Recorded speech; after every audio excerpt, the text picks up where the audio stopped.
In other news, South Korea, the U.S. and Japan will take to the waters of Jeju next month for 5 days of joint defense drills, keeping their trilateral security coordination on course despite Washington's recent scaling back of some exercises with Seoul. Our defense correspondent Park Kun-woo reports. The trilateral military exercise Freedom Edge between South Korea, the U.S. and Japan is set to take place for 5 days, starting September 7th in international waters near Jeju Island. South Korea's Joint Chiefs of Staff said Friday the annual exercise is aimed at responding to North Korea's nuclear and missile threats while safeguarding peace and stability in the region.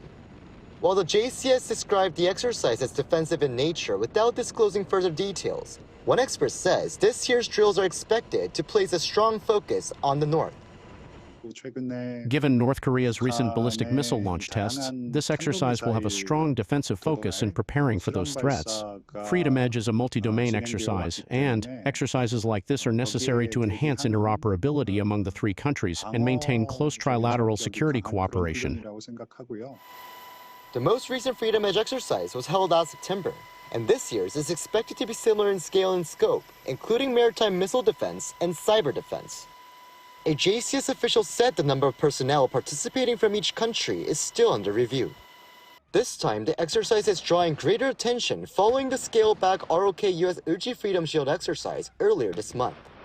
While a U.S. Forces Korea official said Friday that UFS and Freedom Edge should not be conflated, one expert says the exercise going ahead as scheduled still carries significance.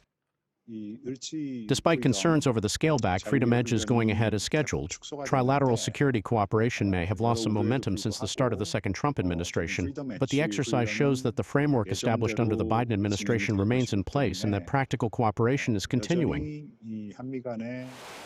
As with the previous Freedom Edge exercise, a U.S. aircraft carrier may not take part this time, with the Japan-based USS George Washington recently deployed to the Middle East amid the prolonged conflict with Iran. Still, the upcoming exercise is expected to serve as another test of how closely the three countries can maintain military coordination amid changing regional security conditions.